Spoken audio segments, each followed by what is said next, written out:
obviously looking at this Falcons team, some of the things that we've said, and even we were talking about it yesterday, they are lacking talent in certain areas. And with that, it does create different issues for them. But at the same time, they do some really good things that create some advantages potentially for them, which is why they've been able to have the success that they've been having this season. Even though you look at them and you're like, man, there's not a lot of scary names out here. It's because of how disciplined they play. But some of the things that I could just potentially see us having some challenges with. The first part is how committed the Falcons are to those bigger body personnel groupings. You look at us on tape defensively, we don't really like to commit to having to play with the base unit. We like to have Arthur Milet out there. We like to get cute at times and do some of this package stuff. But most teams outside of an Atlanta and a Baltimore, they're not going to fully commit to it to the same extent. But like I said, with this group, they do. And that's going to be one of those things where I just want to see with Terrell Austin if he's willing to actually commit to that. And then once we do commit to that, the other part becomes some of the coverage elements of it, right? Because you're not going to have your quote-unquote best cover guys out there because you're playing in base. It might look like last week, but the beauty is they don't have a Jelani Woods. They had a Kyle Pitts, but obviously he's out for the season, so that helps us out. But that's something for me where it's just like I want to see how much we're going to commit to playing big. If we do that, we'll be able to stuff the run. I love it if we stuff this run because they get really limited. But what we can't have them do is be able to actually run this ball because we're not actually committing to stopping it. And that's the problem. And that's something that, like I said, we'll just see how it plays out. But that was something that I was thinking about. The next thing was just the variety of their rushing attack. We said it yesterday. It's like be more, right? Almost like, but it's Baltimore light. It is not to the same extent. They're not as good at, not as efficient with it, but you have to be disciplined with it. And if you're not, that's where they gas you. When you talk about Marcus Mariota, the success that he's been having, some of this stuff, man, it's just like the linebackers or the DN aren't even accounting for him. And if you're playing a Matt Ryan like I was last week, you don't have to account for Matt Ryan. Deke, you're faster than Matt Ryan. I think so. I hope you are. I don't know about I that. feel like you should be. You don't think so, Deke? You got to be faster just a little bit. Maybe 7 just a years little ago. bit. But I don't know the last time I've actually run in a full sprint. I'm being honest with you. I mean, we might be talking high school. Gosh, that's crazy. That is crazy. But if it's a guy that can't run, you don't have to worry about him. But a guy like Marcus Mariota, he can run. So you actually do have to acknowledge him and just pay attention to him. And that's something that we have been doing well whenever we play Baltimore. So hopefully we will continue forward with that. But the last thing that I was a little bit concerned about before we talk about the areas I think we'll be able to take advantage of them in is just one particular matchup. Grady Jarrett, when he's going up against some of our interior D linemen at times. When we go to our sub-package defense and he's going to match up with those guards. He can rush the passer really well. This season, 5.5 sacks, but throughout his career, he's been a very gifted, very productive pass rusher. Just making sure that we don't allow him. Who are you talking about? You know exactly who I'm talking about, man. I James ain't. Daniels? Hey, look, man. All right. You know who I'm talking about. I don't want to say his name, but you know who I'm talking about. Okay. Dotson's going to play Garrett this week. I hope he does. Grady Jarrett. I hope he does. I do. But at times when I watch this tape, especially in the short sample size, I look at some of the stuff that Dotson had struggles with on Monday night. I look at some of the areas where Grady Jarrett had success on Sunday, and I'm like, dang. All right, here we go. But as long as we take care of that, I still feel good about it. And trust me, I don't think it's going to be no landslide, no way, either how. But we just needed to be competitive. That's all. Don't let him take over. And I don't think he will, but that's just something that we have to be aware of. Kind of like when we talk about their rushing attack. Is it something that we're overly fearful of? No. But if you go in there and you don't acknowledge it, it could be a really bad play. Yeah, absolutely. A really bad thing could happen. Pickett could be left exposed, and who knows. And we've seen the previous 2 times where it's not worked out for Dotson and the ramifications on Kenny. And even the aftermath towards Dotson after that. We've seen how it works. We just don't want any of that. Yeah, it's not good for business. Not good for nobody, okay? So that's why we're acknowledging it. We're not going to lose our mind on it. We're just going to make reference to it. And hopefully we don't have to talk about it again. Because, the only way we'll have to talk about it is if it goes bad. That's when it'll be talked about. As long as it goes the way it's supposed to go, we'll be all right. What's these advantages? Now, some of the things that I love about us, man, number one, I think we will be stopping the run. I think that we'll be able to stop their run. I question, if we're healthy and we're fully committed, can they stop our running attack? Like, when you look at our the way that we played, especially this last game, and you look at the Falcons and how they've been playing in particular against the run, part of their issue is they're not that good up front. They don't have guys that are just kicking butt, winning the line of scrimmage. Some of the issues that we complained about a year ago for our offensive line, and how this year at times we're like, nah, man, look, we can highlight some of these plays where they're moving people. They struggle with that. I don't think they're going to be able to stop our rushing attack regardless of who we put back there. I just worry about our level of commitment depending on the personnel. I still feel like we're going to be able to run the ball because of the guys up front. But coaching-wise, you know how these coaches get, man. I've been in these stadiums, dude. They get weird at times. If it's Najee and Benny, I think they feed them. And these dudes have a long Sunday. I worry, though, if we go small ball, will we commit to that? But either way, I do feel like we should have a big advantage in terms of us being able to run the ball on them. The next thing, though, I feel like our receivers should have a good day. Talking about George Pickens and Deontay Johnson. I know A.J. Terrell's a heck of a player. Don't get it twisted. He is. But to me, I'm like, do I think George Pickens can win on that? Yes, I do. Do I think in terms of Deontay off the line of scrimmage can win and create separation? Yes, I do. Because I've seen them do it. I've seen them do it to various levels of DBs, but I just feel like they're going to be able to have that type of success. And even if you stay away from Terrell, which I'm not opposed to, you don't got to poke at it if you don't want to poke at it. I ain't tripping on it. Acknowledging it, but you ain't got to be scared of it at the same time. You ain't got to mess with it if you don't want to. I feel like you're great everywhere else, you know? So, like I said, I definitely feel like that'll be a huge advantage. And then the last thing, and the one that is the biggest reason why I feel like we get out of this stadium, they're not going to be able to block Alex Highsmith and TJ Watt. That's really the basis of this thing, man. When it comes down to it, anytime they're going to drop back and throw this rock, it should look very identical at times to the Colts game. When you think about how the Colts offensive line would struggle to allow Matt Ryan to just sit back there. Even to when Matt Ryan was trying to be an athlete running around. I think it should look like that again this week, man. When you look at that group up front, it's going to be some issues. I think they'll have some issues protected against us, and I do feel really good about that as well, man. Yeah. I think you laid it all out there. And just to put it lightly, I don't want to be on this energy right now. But it's the truth. I get where you're going, but it's the truth. I'm not concerned about this game. I'm with it. Like, we should manhandle them. Not to overlook, but I get the confidence, and that's where we're like, yo, you should feel good. We should be able to run the ball successfully. We should be able to, man. Be able to pass the ball successfully. Mm-hmm. We do a really good job against these type of teams. You said it before. Every time we play the Ravens, we do a good job of containing Lamar Jackson. Mm-hmm. And this is a worse version of that. So why can't we stop this Falcons offense and their rushing attack?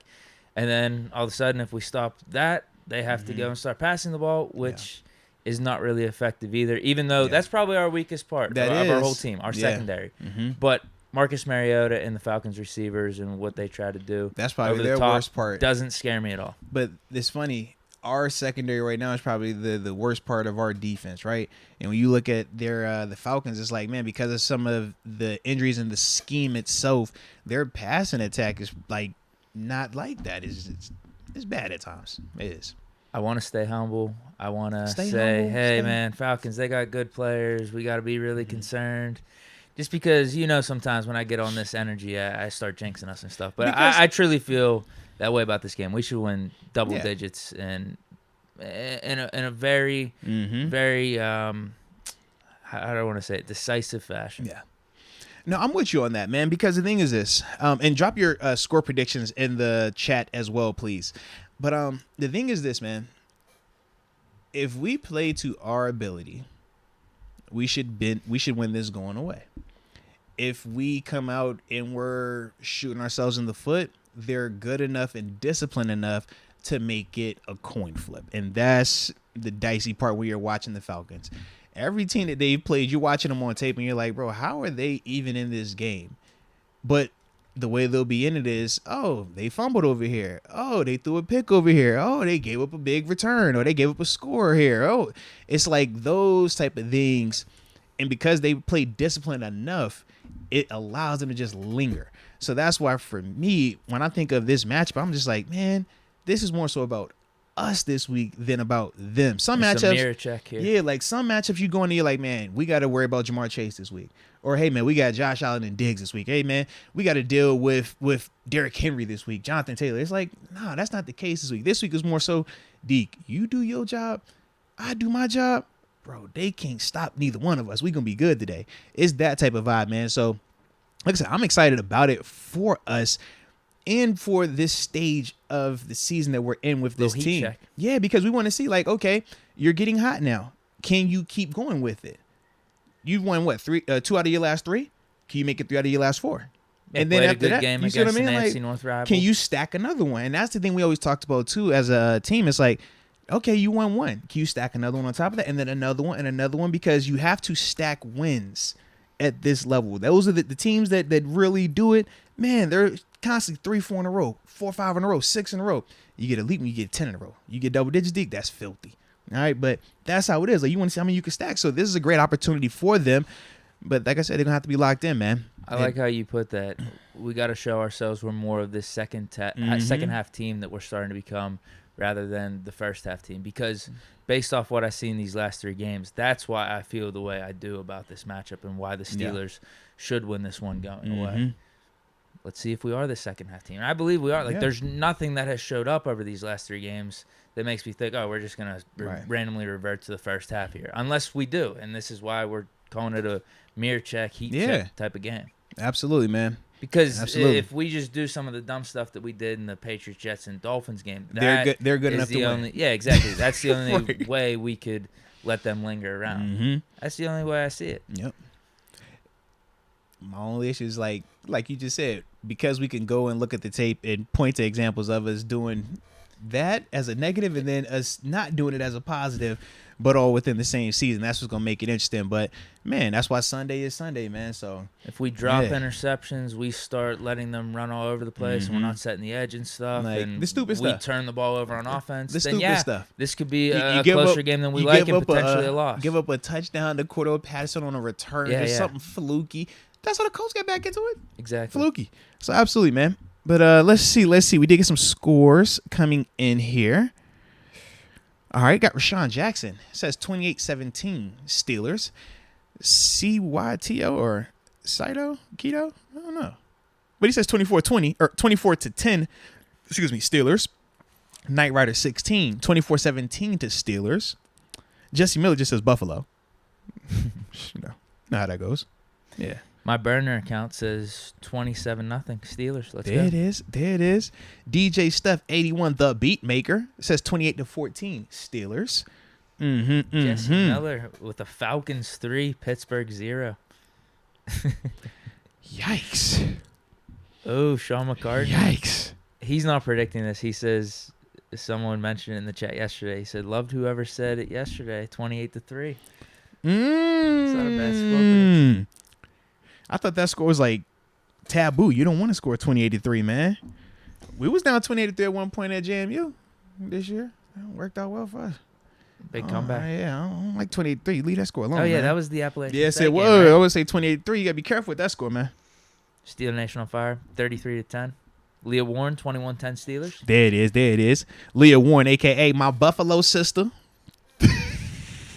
Seeing a lot of scores in the upper 20s for the Steelers, and the Falcons not really scoring anything over 13. That's what the chat's saying, at least. There it is. A lot of predictions along those lines. Rod Dawless, 28-6. We did get a couple, or at least I saw one.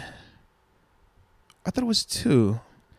Oh, it was a repeat. All right, so you saw the Jesse Miller one. We also had Jenny Pickle, a.k.a. Ryan Leaf Jr., says the score is going to be 17-7 Atlanta. Come on. That's what he says, man. That's what he says. Yeah, I'm starting Batman to lose my fanhood of Big Noriega, too. Batman said it feels like a trap game to him.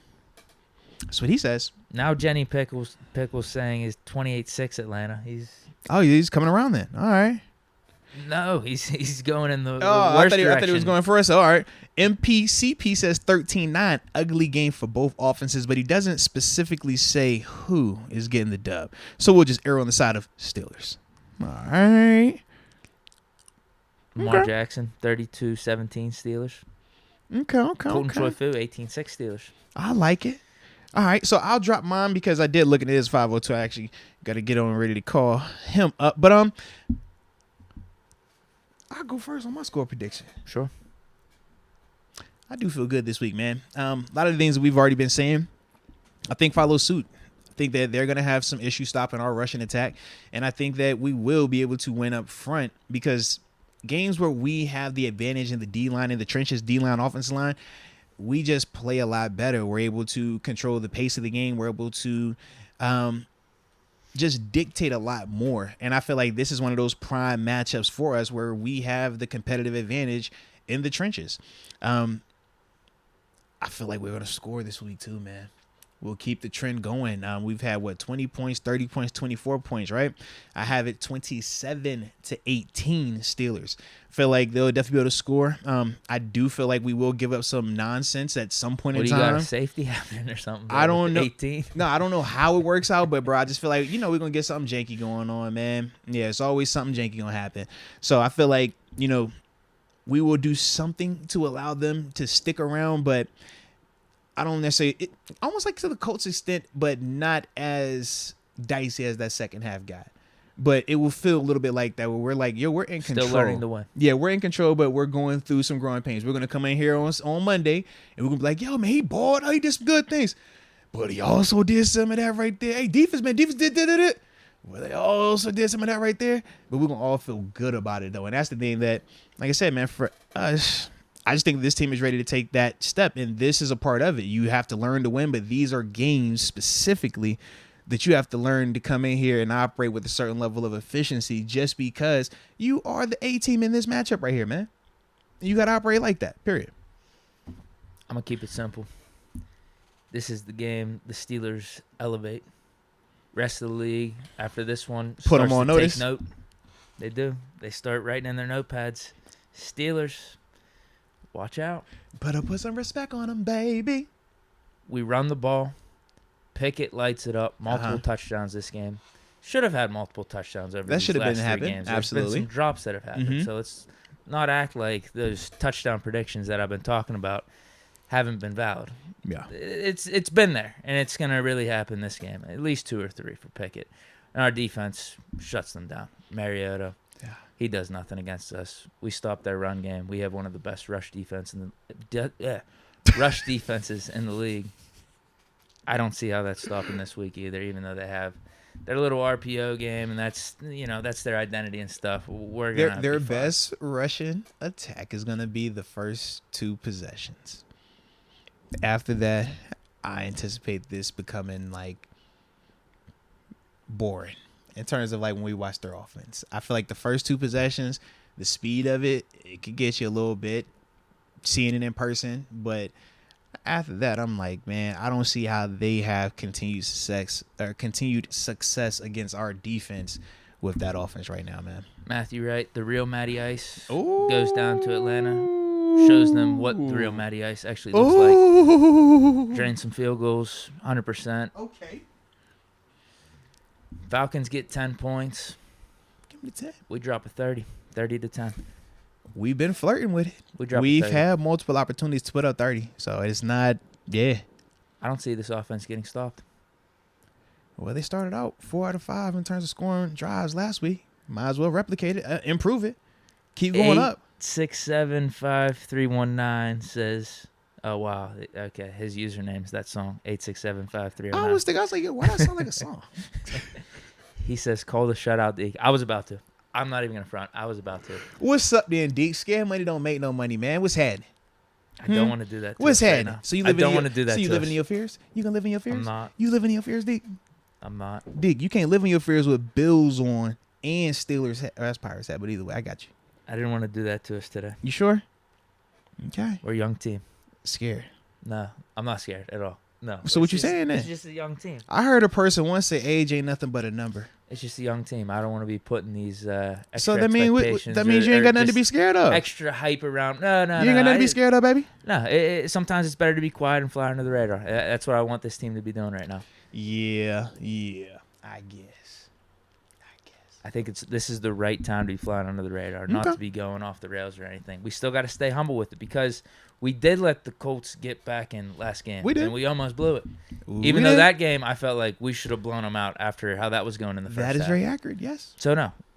Fly under the radar. I am confident, though. I think we're going to drop 30. Maybe the Falcons get 10 on us or something, but this is going to be a very convincing win.